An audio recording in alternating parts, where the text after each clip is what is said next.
Hello, friend. Welcome back to the 21st episode of Work Worth Doing.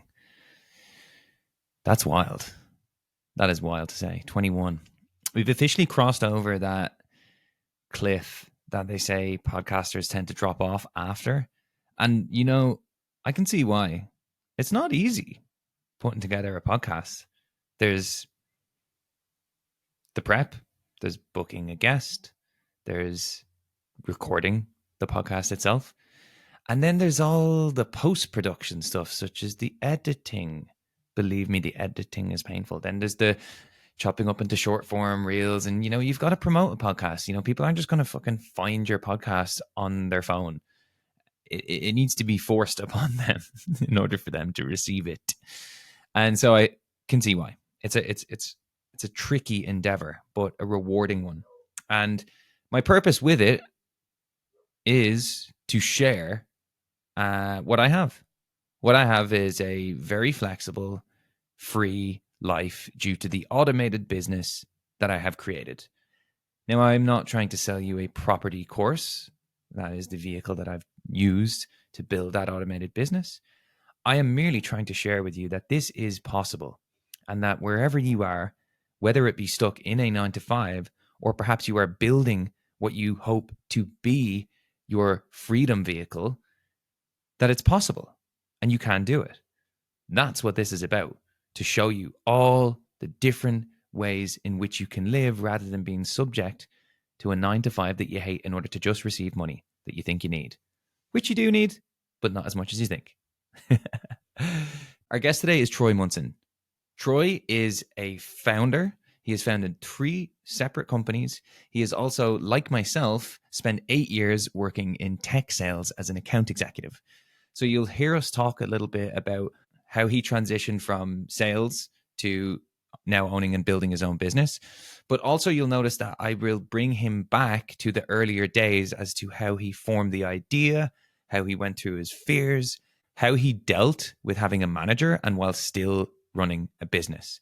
All the usual reasons that I hear that people don't start, we get into. And we do it in a way that's very conversational. It's not a really strict interview style podcast. It's very relaxed. So kick back, relax, and enjoy it. But really listen to what Troy has done, how he has done it, what was going through his head, and how you can apply that to wherever you are at to get to where you want to be.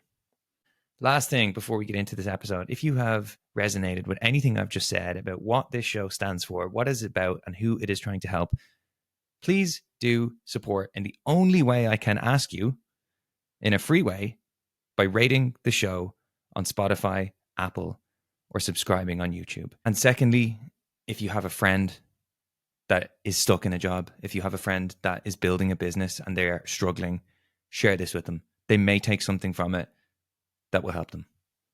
Thank you. Enjoy the episode, and I'm going to pass you in to the chat with Troy. Troy, good to have you on, my man. Dean, it's good to be here. Thanks for having me. Yeah, man. Before we get into all things sales, entrepreneurship, I want to ask a really important question, and that is, what is the weather like today in Wisconsin? Honestly, it's 37, I think, today. 37 and cloudy, which is really warm for right now. It was 0 last week. So I'm pumped. 37, I can go out in like a long sleeve and I'm okay. So yeah, not too bad. And I think for my European folk, that is 0 degrees, if I'm not mistaken. And the reason I asked that question is because I was actually in Wisconsin in 2019 November. And man, it was brutal. Yes. I actually just moved here 3 months ago and I'm from the South. So I come from the heat. This cold is new to me. It is brutal. Taking my dogs on a walk in 0-degree weather Fahrenheit. I don't know what that is Celsius. It sucks. It sucks. Pretty sure that's like minus 15. That's crazy. I don't know the conversion, but we'll go with that. Yeah. So yeah, man, like myself, you were an account executive turned to a senior AE and enterprise AE. And for anyone who is like a non-sales person, that's sales. And you had that role at Apple, at Symantec, MongoDB, Dremio, if I'm getting that wrong, Metadata, Proof Point, you founded and sold 2 companies, Vocal and Referral. You're now the CEO of Dimo. You have your own consulting firm. Cool, 34,000 followers on LinkedIn, and you just started your own podcast. You're building a house. You have a second kid on the way. You're a busy man, Troy. Dude, you know everything about me. You know everything about me. But yeah, it's a busy life right now, but I thrive. I get really bored very, very easily. So I'm glad I'm busy. Yeah, man. Yeah, no, I was doing some scouting on your LinkedIn, looking back at your previous history, and I think I've obviously followed you for a while now, and we share a lot. You were an AE for 8 years, turned into an entrepreneur, and that is exactly the story that I have been through myself. Mm, And so I think what you've been through and what I've been through, as we dig into your specific story, I think it might help somebody who is in sales and who wants to potentially leave. yeah, I love these conversations. I had 2 conversations with sales reps in the last couple weeks, and they just literally told me their business idea and how to get started with it. And like, I love this stuff. Everybody out there Yeah, has an idea. They just don't know what it takes or how to get started. So this is fun. yeah, man. But like the thing is with being an AE is that life is almost too good. It's You get all the nice things, you get paid very well, the offices are great, and it's fun, and you develop really great skills that are transferable. And being an AE isn't that bad, and that's almost the danger. You know, what? Yep. Why did you like not stay put when you had it so good? Um, this is actually a funny story, but one, AEs have it really good. We get paid, in my opinion, way more than we should, but who cares? Like, let's just take it for what it is. Like the fact that we get paid more than like surgeons, general surgeons, and things like Crazy. that is bonkers to me. But it's actually I'll keep the long story short. I was at Proof Point. I was doing really well there. I lived in North Carolina. That's where my patch was. All my accounts were larger accounts in North Carolina. I was moving to Wisconsin where my in-laws are because we have a second kid on the way. Proof Point didn't have any Wisconsin jobs, so I had to go and switch jobs. It's not even on my LinkedIn because it was like a 2-month stint, but it was while I was building Demo. And again, like I had it good. I did not want anything to stop. I was just going to continue to run Demo on the side for as long as I possibly could. But because some things that I post on LinkedIn get amplified and some things get reach that are like, even I'm like, shit, it surprises me. Like, how did this do so well? Mm, There's a lot of eyes on me at this small little company that I joined, and I let them know I was running Demo on the side. I actually had to get approval during the hiring process, but 2 months in, they were like, dude, you're very clearly, your heart is very clearly into something else and not our company. So we're gonna have to can you. And they let me go, and it was time. So when did I know it was time to make the jump? When literally a company was like, "Hey, dude, you're clearly building something, and you only care about that thing. Go build that thing." mm. So I was kind of forced into it. I was pulled and pushed at the same time. So yeah. Dude, I actually had that myself. I didn't quite realize you had the same thing. So, um, I started my journey in building a business in the world of property. And the reason I did that was just purely because I wanted to get away from sales. That was the vehicle I chose. And I kind of bought a course so I could acquire this knowledge that would generate me a cash flowing business. And then the business that I was working for, they started to realize that, you know, hey, your heart's not really in it anymore. And like, to use your words, they canned me and I was gone. And then I was like, fuck. Yep. Here we Dude. go. But the thing for me though was I always knew I wanted to leave sales despite it being so good. Like, were you the same? Oh, dude. Since I've been like 10 years old, I always knew I wanted to run my own business. But when you're making a decent amount of money for the amount of Mm, effort that it takes, especially as like a large enterprise sales rep, you usually have really, I had 9 accounts. Do you really think you're able to be busy for 40 hours a week with 9 accounts? No, right? So I had a lot of extra time. But I always knew, always, I had always known that I was going to run my own business at some point. It was a matter of when, and it was a matter of my wife pretty much saying, I'm sure we'll get into like the side gigs that I built and sold. I spent my own money on those. And she was like, if you start something else, you're not spending our money. And that's kind of why I was like, I had to wait. I couldn't just quit and go and spend our own money. So yeah, Mm, we'll get into all those stories, but I always knew that this is where I'd be. But I'm happy I'm here mm. now.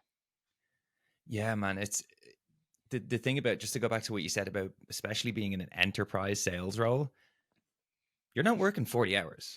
No, You're not. no. You're, me and my friend used to say this. We'd be like, yeah, like at best you're working 3-4 hours a day, like, and the rest you're kind of, just online. Yeah, yeah. People, it's this unspoken thing in the large enterprise world where you don't really talk about it, but everybody knows it, right? Like your manager knows it, your VP knows it, especially for like, I was at a proof point where I had, my direct manager, my VP, my regional VP, my CRO, like everyone knows that once you get up there, it's less Yeah. work. The deals are larger. They're, they take longer, they're more complex, and they are a bit more annoying to deal with. But it's like you can't you don't it's not a transactional sales role where you're slinging 40 deals every quarter. You're slinging like 2 or 3, and it's just a lot of project management and knowing how to leverage resources. But yeah. Like you've kind of earned your stripes at that point though. So you can Yeah. kind of, you've done those days when you're bashing the phones for 80 dials a day, you're transacting 20-40 deals a month, whatever, like a massive pipeline and massive turnover. So you've earned it you Yeah. can now sit up at the top, and therein lies the danger. That is like the point where so many people will think, oh fuck it, it's just I have it too good now. And that's what I Mhm. see a lot of. And that is I see it a lot too. When I was at proof point, you can just tell that some people had it way too good. And as you get larger and you move upwards towards the larger accounts, it is this it's it's a timing thing. Like getting a company that's 40,000, 50,000 employees just in the US, you're not going to go over there and illuminate pain and then sell them a deal in like 12 months, right? You're planting seeds, there's constant education, and there is that trouble of like, well, it's a timing thing. So if I just kind of hang out at some point, one of my marketing emails will get them at the right time and they'll come inbound. But at the end of the day, I love prospecting. I think like the high of prospecting is the high that you get when you book a meeting through some channels is awesome. But that is the danger. Is now what do I do with all this spare time? Do I go try to build something? Do I just go play golf? Which I know a lot of people that just go and play golf. But yeah, Yeah. it's dangerous, but it's like you said, you earned your stripes, you put the work in and you made it. Yeah. So But it's a curse, man, because like on the one hand, I'm so happy I went on this wacky journey I've been on to building a business, getting away from sales, now starting a podcast and sending a message to, like, I share it through the lens of a salesperson, but I'm sharing it for anyone who's like dissatisfied in their work that, hey, look, there's other ways to live, right? But even in saying that, I, I sometimes just wish I was like, I just wish I actually liked sales yeah, yeah, because it interesting. was a good life. It is a good life, and I like it. I think that I really like it, but I think that a lot of salespeople would like it more if it wasn't selling for somebody else and it is their own thing, which is why I love the idea of this podcast because there are a lot of salespeople. I was just speaking to somebody earlier today where it's like they usually hop like every 12 months. I was in this boat. I'd hop like every 12 to 14 months Yeah. because I'd Yeah. go somewhere, I'd hit my quota, and then I'd be like, well, this is boring. I figured this out. Let me go somewhere else. So it is this, and each time I left, made more money. There's only one job that I jumped to where I made less money, and that's like one of my biggest regrets. But every other job I made more money, and I had a promotion to sell into bigger accounts. But yeah, it's like yeah, it is.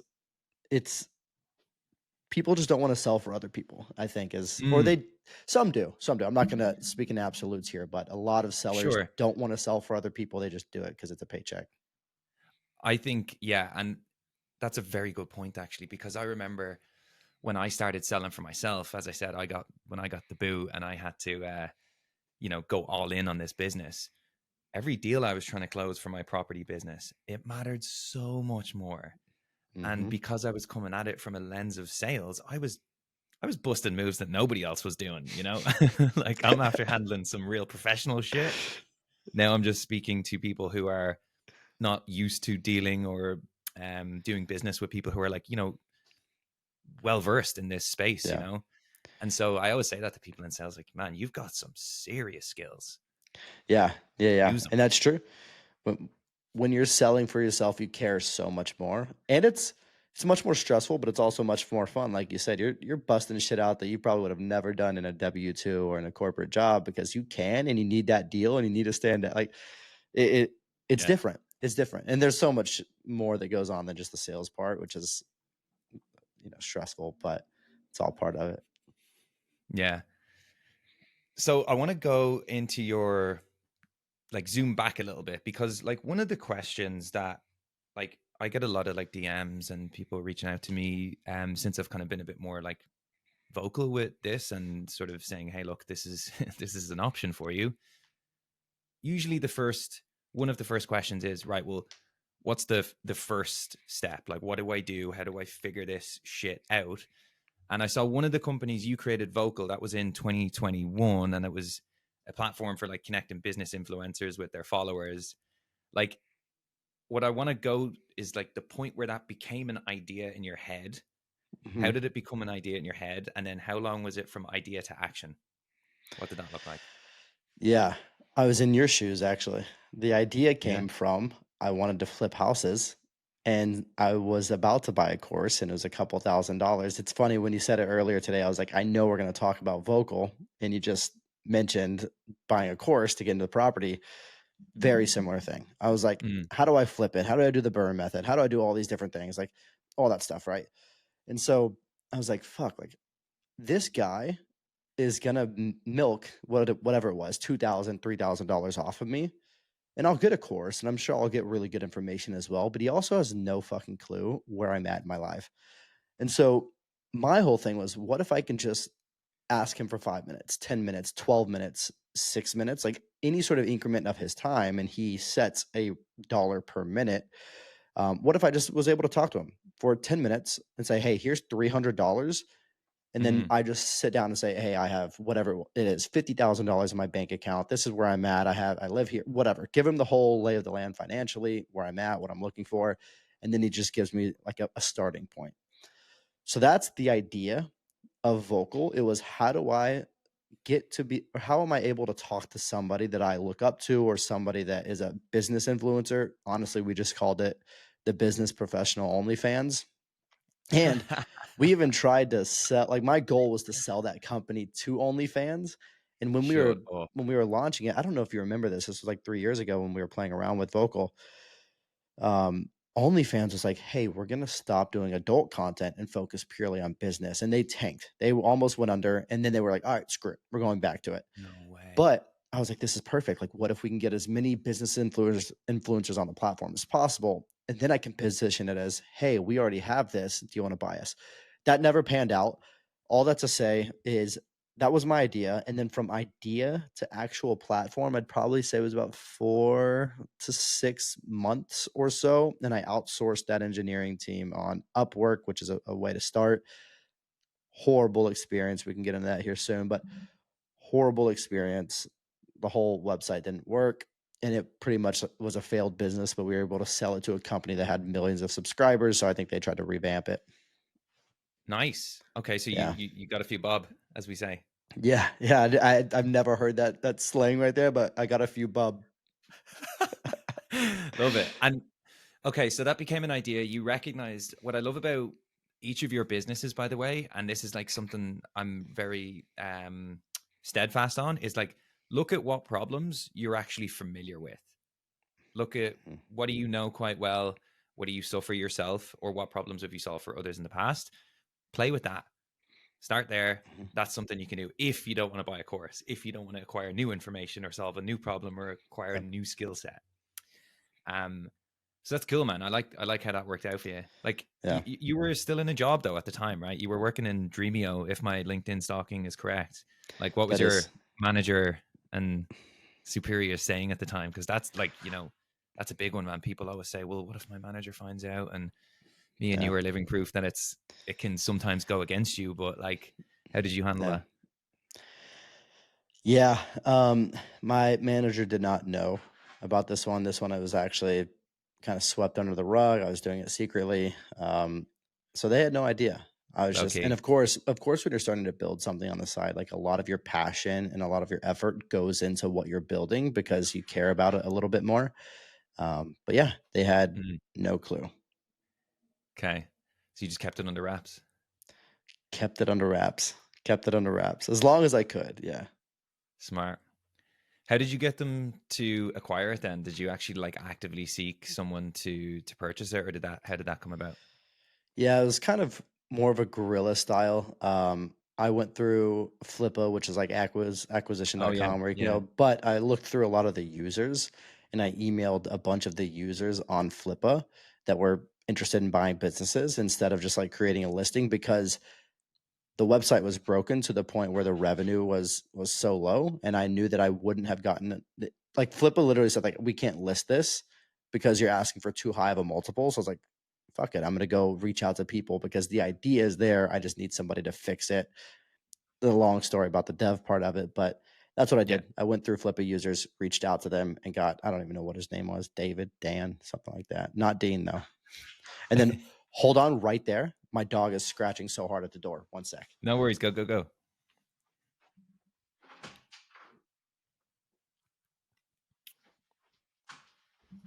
I wanted to make sure I finished that thought before I walked over there. All right, we're good. Oh, good. Like one of the like big like things that seems to stop people, or maybe stops people before they start, or after they, maybe even after they do just start, is like their own fears, their own doubts, the whole list of reasons why you think it might go wrong, and therefore either preventing action or stopping action just after it gets started.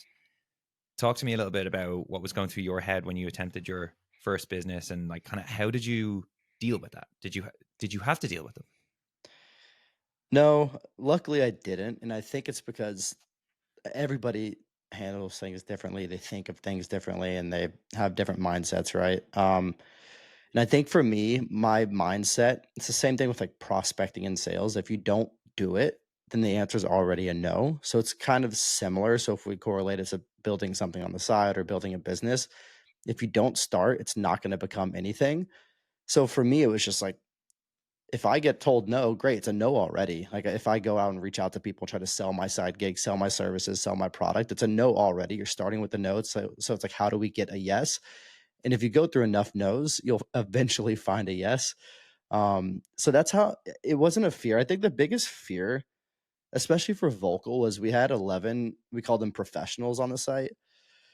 And altogether, they had 27 million followers, and they were shouting us out the day before launch, like, "Hey, come book time with me tomorrow," all this stuff. And then the site crashed and all this stuff. So that was my fear that the site was going to crash and stuff like that. But I had no fear starting because, again, if Mm. it's already nothing, you might as well just turn it into something. So, yeah. Yeah, one of the things I try and advocate for is just that there seems to be this perceived idea or perceived risk of, if I start, there's a whole chain of events that will lead to me losing my job, losing my income, Mm, dying, being on the streets and eating a tin of beans. And what I always say is there's actually, when you think about it and break it down into its simplest components, if you are a little bit discreet about it, not like me and you, and you just start doing something on the side and just test it out very, very gently, there's no risk. yeah. There's no risk except for your ego. If it Yeah. doesn't work out and you have to walk away with your tail between your legs, that's it. That's as bad as Yeah. it gets. That's rock bottom. Yeah. It is. And that is true. I guess there was a little fear, like if my company found out, but at the end of the day, if you're not performing and you're doing really bad, like you're bottom of the barrel, maybe there's some fear to not start something. But if you're doing well, or if you're even keeping up with like with the pack that's doing decently well, I don't think that there should be much fear. Now, if your mindset is like, let's say my company did layoffs today, not mine specifically, but the one that you're at. If they did layoffs today, would you be part of that? Maybe there'd be a fear, like if you're not performing already. But maybe that's a sign to also go off and do your own thing. But that is very true, that what you just said, that just kind of dip your toes in the water a little bit to see what's out there, be a little bit discreet about it, and And you mentioned it in the beginning, make sure it's an area that you know so you don't have to spend too much time learning something completely new, and then go offer it. And we all have like in our pockets access to infinite information. In like it's like inconceivably like exponentially rather easier now to build a business or to learn very basic skills than it was for our folks. Imagine our folks Yeah. trying to build an online business like at the when the .com boom was happening. Come on. Yeah. Yeah. Especially, yeah, no chance. And a lot of companies are remote nowadays, which is a blessing and a curse. But yeah, like there's a lot of free time in the world nowadays and a lot of information at your fingertips where you can, and a lot of technology that makes building tech or building a landing page or building your Yeah. service, like you can get something done over a weekend at this point. So yeah, it's Mhm. insane. So moving ahead into your journey then, so you kind of sold that off, moved on. It didn't really amount to much. Then you've got Referral, which is a website for B2B referrals. Like maybe if you could shed a little bit of light on how that idea came about and maybe a brief insight into the story of Referral, how it started. Yeah, so Referral, another side gig, did it while I was at Metadata. And I actually even told the Metadata CEO, like, hey, I'm going to build this because it was a problem that they were facing at Metadata at the time. We had an amazing referral program at Metadata. So if you referred somebody and they became a customer, you would personally get $20,000 into your bank account, which is absolutely absurd. Um, Not sure how much Nice. that is into euros, but all that to say is $20,000. Like all you would need to do is make 5 to 10 referrals in a year, and you would probably get $60,000 additional income. But nobody was giving us referrals, and it blew me away. And so I kind of just looked at why it was. And the first biggest problem was people didn't reach out, or if they did reach out to customers or people that could leave referrals, they would ask one time and never ask again. They'd never bring it up. So that was the big thing. So I told my CEO at the time, I was like, hey, I want to build this to where we can automate the process of asking for referrals, not only from our customers, but from our technology partners that we have, from our investors, from everybody. I want to automate, essentially build a sales loft or an outreach for referrals specifically. So there was that. And then one thing snowballed into the other. It was like, okay, well, now you actually have to track the referral. Like, did it come from a referral or were they already a lead? There's all this thing that went into it. So we automated the outreach, the reporting, the tracking, and the payouts of referrals. And so we did that. We got to about, I think it was like 12 to 15. I can't remember the exact number, annual customers. The way I went about that was I didn't want to do Upwork again because I pretty much had like food poisoning from vocal.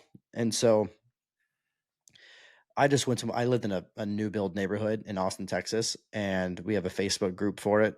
And I just went to the Facebook group. I searched up the term software engineer, and one guy made a post saying any other software engineers in the neighborhood. There were 17 people that commented. I messaged every single one of them and said, hey, I have an idea. Do you want to help me build it 50-50 split? And that's how I found my co-founder there. He built Yes. it out. So yeah. Yes, man. I love that hustle.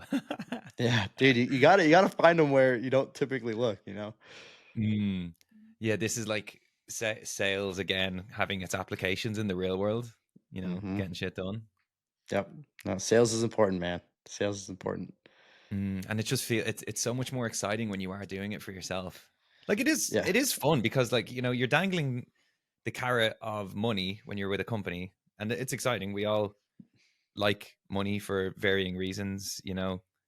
It helps prop up our lives. We need it.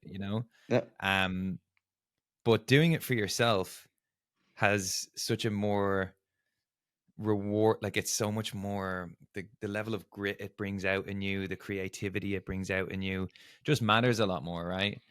And especially when you've been kicked out of your job and you have to make Yeah. it work, Yeah. then it Yes, you really do. matters. Yeah. So Yeah. but one thing you said earlier, by the way, man, I want to go back to, because not everyone might think this, but you said you always wanted to be an entrepreneur. You always wanted your own business. Yeah. You always knew that. Always. Ever since I was a kid. I could go through a list of things. So like in high school, I printed T-shirts and I sold T-shirts to people in high school, and then from there, I I've tried to build so many things. I in college I built a company called Smooth, which was like beard oil and pomade, and I literally sat in my apartment kitchen, boiled water, and then put a bunch of oils and stuff like that in a fucking pot and made pomade, and I canned it Mad. and I shipped it out. Actually, that did decently well because we partnered with like a YouTuber. And then there's been a lot of I have like so many ideas. I actually used to have a newsletter. It takes too long to write now, but I used to have a newsletter where I would share a business idea that I had every single week. It was called the Founder Feed because I didn't have enough time to build them. But I don't do that anymore. I think it's still a cool idea. I just don't have the time to write that newsletter. But yeah, I have so many ideas and there's so many things that I Really? tried. Yeah, it's just You always, see, always new. I think this is for the person who's listening right now. I think this is a good example of because I was never like that. I never knew I wanted to have my own business. I never Yeah. sold lemonade. I never had a lemonade stand. I never I never had anything entrepreneurial or what you might associate with entrepreneurship in me. Hmm. And I'm saying this just to merely highlight if the person listening is hearing you say that you were always into it and then discounts themselves because they maybe weren't like that. I was never like that. I Yeah. never, Yeah. ever, ever did any of that shit. I was purely driven by the fear of the potential regret I'd have if I never changed anything about my life because I hated working in sales. That's what I was driven by. I never really had this sort of creative element or business mind in me. I just kind of picked it up along the way. That's interesting. And I'm sure a lot of people are like that. And I think that that is so I always knew I wanted to be for sure.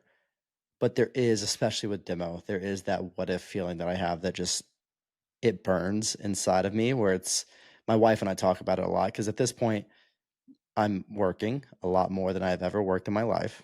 I'm making Yeah. less than I probably have made in the last 4 years. I don't get any commissions, so there's no commission checks. There's a lot of things, right? But I'm working more, and I just keep, I just keep trying to like beat on that drum of like, what if I execute this properly, and in 5 years somebody's just picks us up or something, and it would change our lives forever. So there is this like burning desire in me, even though I always knew I wanted it. Like I hope that that sort of conversation inspires the people that either never knew that they wanted it, like yourself, or people like me that are in a W-2 job. Like, especially if you don't have a kid right now and you don't have many responsibilities, like that what if feeling, like take that what if feeling now. It's like I don't know. You There's know what I love about what yeah, you just said is that you're beating that drum now for a future version of Troy. Like yeah. you're suffering now for the reward that's waiting for you down the line. And it made me think of a quote that it's very simple. It just says, "If you risk nothing, you risk everything." Hmm. I know that quote and I love that quote. And it Good, is so right? true. It is so true. I do. I beat that drum every week when we have a conversation about how I work so much. Mm. So, but I balance is important too. So let's go ahead and let's also say that balance is also important. Don't work For every day, sure. all day. Yeah, no, I Yeah. definitely don't advocate, being Alex Hormozy and working 27 hours a day. It's like, for a lot of people, that's not sustainable. And this is a perfect chance for me to segue into particular LinkedIn post that you posted. And it was about what life is like for different entrepreneurs and how success differs. Mm, So you had the $2.3 billion business owner who hates reading and doesn't work out. This is you hmm. posting this, by the way, about your network. Oh yeah, I know exactly You, who that is. Yeah, yeah, you I know the remember this. post, Yeah, yeah? And yep. you said you had a 1 million business, a guy with a 1 million business who always drinks and who always reads. You had a guy or a girl, I can't remember, with a 250K business but wakes up at noon. And then you said at the end of it, which I quoted here, I wanted to shine a light on the fact that there is different strokes for different folks. Do what you like to do. I was Hmm. like, spot on. You just don't have to be like what everyone says on the internet. You can make it fit for you. Yeah, yeah. You can, and there's many different avenues. And I think one thing that when I wrote that post, like I know exactly these three people that we're talking about right now. But then Brilliant. there's also people in my life because I do want to bring this up. That post was shining light on what most would consider successful from a financial perspective. Like they do make a fair sum of money, but I also point out that success is different to everybody, and it is, right? Like, success could be also making 60K a year and working 10 hours. Like, you don't need to go make 100, 200, 300, 400, $1 million a year to be successful. It's different for everybody. But I think the biggest thing about that is like those people that I was talking about specifically, like the one that actually founded the $2.3 billion company is now starting another company.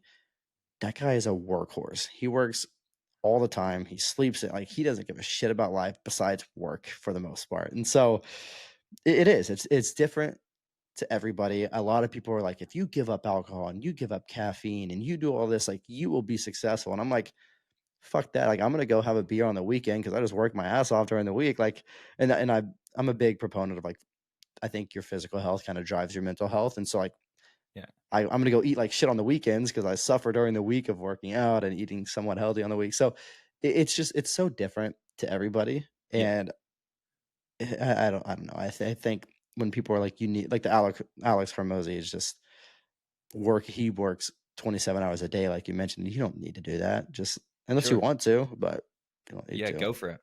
Go Yeah. for it. And it's just like, do what you want, man. Do what you want. You don't need to be like everyone else. But Yeah. what you said about success, I'm just going to share an example from me why I started my business.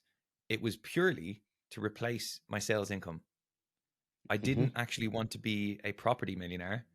I just wanted to use that vehicle to move me away from having to exchange my time for money. And I wanted to have a business that was automated for the most part that I own. Now I do. Is that success? I think so. In that particular context, it is. And now I have all the free time in the world to focus on things that I actually want to do. I travel very regularly. I travel often. I bring my work with me. I like working now. And a big thing is that I choose to work. I wake up in the morning and I decide whether or not I work, which is a fantastic position, man. So to me, that was my success. And I always Mhm. say to when I have a conversation like this, is like, just figure out what is it you actually want. If you want, a couple of $100,000 a year and working 3 or 4 hours a day, go into enterprise sales. Like Yeah. you'll be good. Yeah. Yeah. And I love that. I love that. And that's to be fair, that's why I started a demo was how do I make income on the side of my W-2 that will pay my mortgage so I don't have to use my W-2 money to pay my mortgage. That's how we started, was just a services business. And Mm, next thing you know, I ended up full time, but I'm not in an as fortunate situation as you where it's I can wake up and be like, "Ah, not today."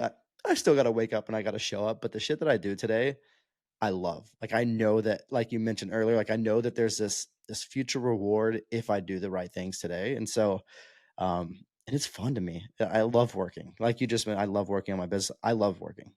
I can't watch movies. I'm bad at watching TV shows, and it's because I get so distracted, and to be honest, right now, it's like this is sad. Some people might find this as sad. I find it as sad too. But like the only thing I think about when I'm trying to sit down and watch a TV show is like, I'm like, what can I be doing to make yeah, demo successful? And yeah, uh, it's all part of it. But yeah, yeah, man, I love it though. I love it. Super fun. yeah. It's like it's all encompassing for sure, but the risk is very high and the reward is equally as high down the end. Yeah. And this let's I actually would like to use this as a chance to get into demo, and maybe you can share a little bit about that because like I'm not sure if I've mentioned this to you before, but this question is particularly pertinent because I've actually invested in Demo in that angel round. Not much, but a little bit. So I'm in for the ride as well, and I'm keeping an eye on you guys. I also follow you and Sarah as well, so I have done for a while, and think that maybe lend itself to building a bit of trust. And also, I knew the space. I know the space that you guys are in. I know the problem you're trying to solve very well, and I think it's a very good idea. I really like the idea of the company. I think it's very clever, and I think it has legs. And I know in your podcast you said you wanted to get it to like 5-10 million ARR, sell it off, and give your kids a better life. When do you think that might happen by? When It's a are you good hoping? question. Yeah, so one, that's a good question. we're working really close. Let's just hypothetically say like 3 to 5 years would be my goal if that's what we did right there, that specific thing. But Mm. I've also said things like that's like when I started demo and I went full time on demo, my thing was, okay, let's go scale this to several million in ARR and let's go find an acquirer and let's hopefully be profitable to the point where we can sell at a much higher multiple than if we weren't. Um, and so that's always been like the goal for me. Like one thing that I don't want to do is run a business of, call it 3,000 employees. I'm in charge of 3,000 like people's livelihoods. Like, I Fuck don't that. want to be in that position. That sounds like shit. Fuck that. So, all that to say, I've also said, let's just say 3 years down the road, we're at 5 million, 10 million ARR, and I'm loving it. I wouldn't stop if I'm having the time of like my time, like the most fun in my life, but I'm also making a decent living and things like that. Like I don't think I would stop there. But it's everyone tries this, right? Like, this is so cliche, but there's also that thing of you also don't want to wait too long to the point where you're now your multiple is much lower. And then like a lot of companies, they got all that funding in 2020, 2021, 2022, where it's like their valuation is actually much lower today than it was 2 years ago. So I don't want to run into that, but I'd say about 3 to 5 years was my goal coming into demo, but it would be naive for me to say that that's exactly what's going to happen. So yeah, And what if you sell it then? Then what? I'd probably take a month off and then build something else. I love the whole building phase. It's either that or something that I do right now. You kind of mentioned in the beginning is I help a lot of companies in the very early stages, like very early, Mm. almost pre-revenue or we have 10 customers kind of thing. Like if you have a million in ARR, that's too much for me. I don't feel like doing all that stuff. But I just help them on like the product vision, creating a go-to-market workflow, like all that stuff to make sure that like you can go get your first 10, 50, 100 customers. And then I just want to depart. Like I want to step away. So the other thing that would be fun for me is some sort of consulting and then maybe do some like angel investing and stuff like that to see what that does. But of course that's the long game. But yeah, so it's either I build something else, like I find out a pain that I'm having as I build demo and I want to go solve for that pain, or I just start helping other people do it. And then what do you want from the sale? Like the sale happens tomorrow, right? You're 3, 5 years down the line. What do you do? What do you do in that month that you take off?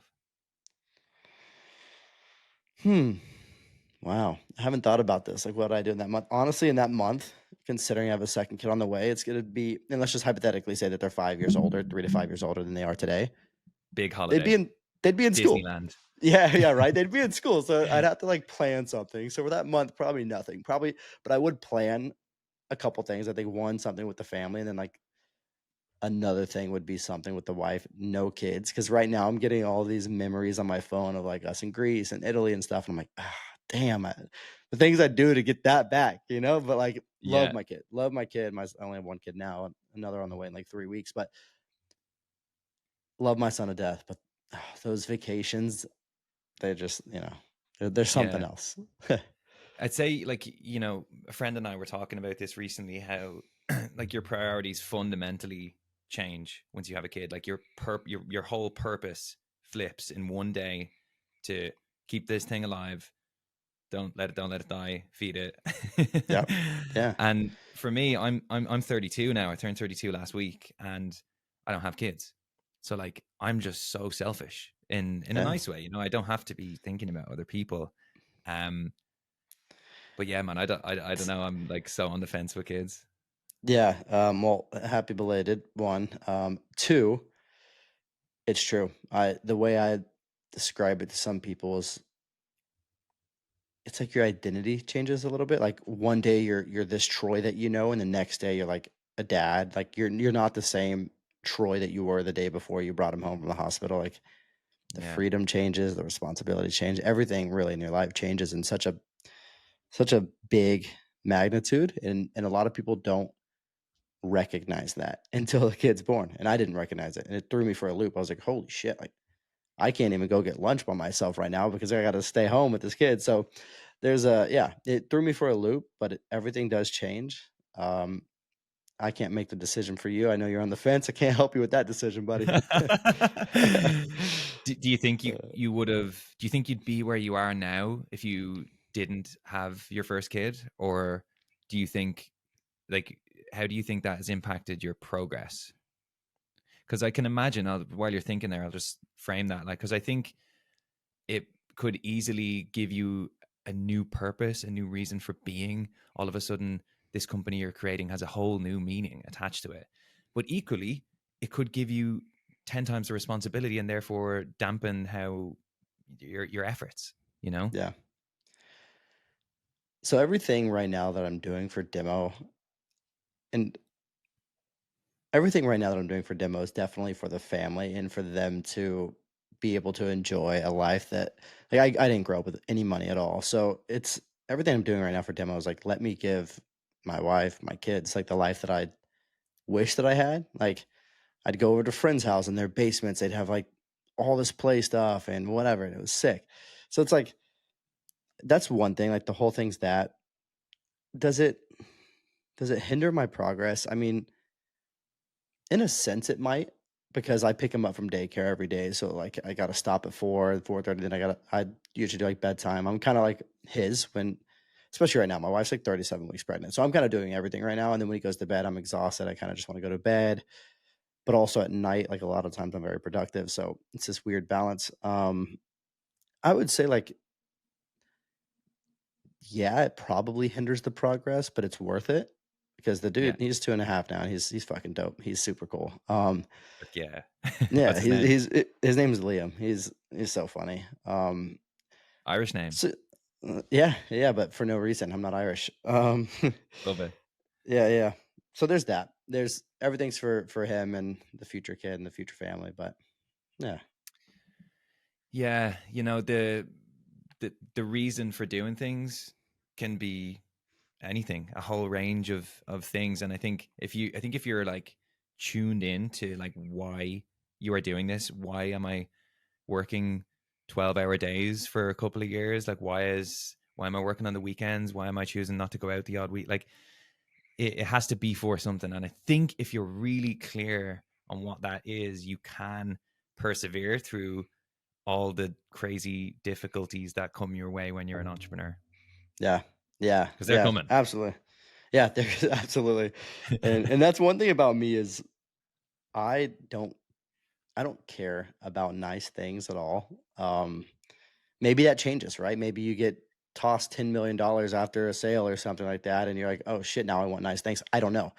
Yeah. But even like when I was making good money in sales, like I buy, I try to find like all these dupes on Amazon for like Lulu stuff. Like actually, the joggers I'm wearing right now are the best joggers I've ever bought in my life. And they're like $20 on Amazon. Um, but yeah, there's that. I think for me, it's like let me pay the kids' school off, let me pay the house Yeah. off, and then like what we want is a lake home. That would be awesome to be able to go grab a lake home. But other than that, like, car, I'll just drive whatever I have now. I don't care. Yeah, What's man, the money's a matter? weird one because, you know, sales by its very nature is underpinned by money. Mm, That's why everyone's doing it. Nobody's going in there being like, "Oh, my whole life I've just wanted to be in tech sales." Like, I'm sorry to anyone who's in tech sales, but that's just not what your dreams are as a kid. And so you're in there for money, right? And it gets to mm, the point, at least it did for me, and it sounds like it kind of did for you. It was like, right, well, what do I want the money for at the end of the day? Like, what is this serving? I'm not really spending it all. I'm kind of just keeping it. Like, yeah, oh, I get this. Yeah, I'll just hang on to that. yeah. And it's this weird thing. Actually, I was in Egypt. Just to expand on that, I was in Egypt a couple of weeks ago, and I had this really wise Egyptian waiter, and he'd come and sit beside me and like sit down. He's like, "Dean, how are you today?" Blah blah blah. And he was always dropping these like little nuggets of wisdom. And he was talking about money anyway, because he was like the happiest fella in the world, like in his 50s, didn't give, nothing phased him. And he was like, the thing about money is you only do two things with money when you have it. You either save it or you try and get more. And I was like, oh shit, yeah, you're so right. It's Hmm. this weird psychology with money where it's like a scarcity mindset that it seems to be within everyone. Like, no matter how much you get, it just never feels like enough. And it's this Yeah, weird relationship that so many of us seem to have. I agree with that a lot.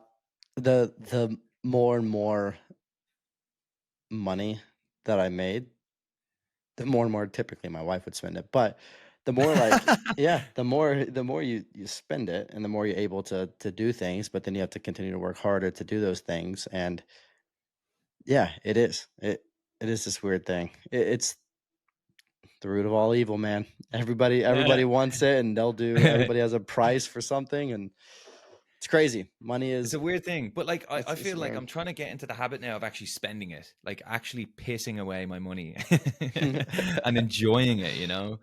Yeah, I'm not yeah, sure if you've ever heard of Bill Perkins, but I saw him on Dude's podcast who I listen to, and he wrote a book called Die with Zero. And the whole premise of the book is to fucking enjoy your money. You know, you've got all that yeah, coming in. He's like a multi hundreds and hundreds of millions. And he's yeah, just like, spend your money, enjoy it. yeah, yeah, You're going to get more. It's not like you're never going to get any more.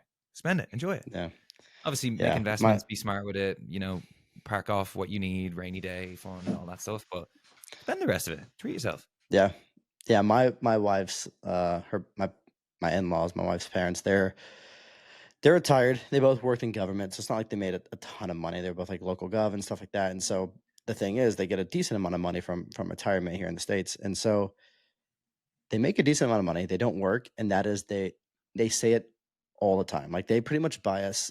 Like if we go out to dinner, they'll buy it like 100% of the time, or they'll do whatever. Like they pay for so much shit, and they're like, "You can't take it with you." And I'm like, "You're right. You can't I'm take it right. with you." But so they're just fucking living it up, and they're like, "Hey, we got maybe 10, 15 good years left, and then after that, we're at a huge decline. So let's just spend it while Yeah. we can." Fuck Yeah, yeah. yeah, And to bring this all back to like, being in a job that you're just dissatisfied with, it's like, at least for me, it got to the point where I was like, okay, I need money. I'm aware I need money, but I don't want to just have to hate what I do to get it. hmm Let me either automate the money or at least do something that I like to retrieve it. And that's kind of what led me to build a business. And then that's what kind of led me to this, which is I'm enjoying this podcast now. I'm not doing it for money. At least it'd be great if it does eventually, but I'm just enjoying it. Yeah, yeah, no, it's fun. And these conversations are really fun because there are so many people out there that with just the golden handcuffs on that think that if they stay at their company a little bit longer, they'll make so much more money. But and then they give up their dreams, man. A lot of people there was a guy that I had a call with maybe about a month ago or so, and his business idea was so simple, but I thought it was so impactful. And it would be like some sort of PLG motion where you kind of just get people to sign up and they pay monthly or whatever it is. But I was like, "This is fucking genius. Like, this is sick." But he's like, "Yeah, I just don't know how to start it though." And I'm like, "I'll tell you exactly how to start it and everything. Just go fucking do it." And he's like, "All right, like maybe after the holidays I'll do it." And I'm like, "Dude, this is something where you want to get an engineer on and start now because it's such Yes. a good idea." It was a very acquirable business. It's not an IPO type business. It's just like, here's one Yeah. little feature. This would save a lot of people some time. Yeah. I should build. But anywho, um, I don't know. It's That's people like that, man. It's people like that who just need a little tip, tipping yeah, over, and off they go. Um, yeah, but dude, you've got such an inspiring story. The fact that you've left sales, you're building this business, you have a big dream ahead. You know where you're going. You know why you're going there. I think it's brilliant. And if anyone wants to follow your shit, I highly recommend they do so on LinkedIn. yeah. You put out great content, by the way, very, very informative, useful. And yeah, it's been a pleasure having you on, man. Really, really great chat. Yeah, Dean, thanks for having me. This is one of the more fun ones I've been on, so I appreciate you having me. Fuck yeah, man.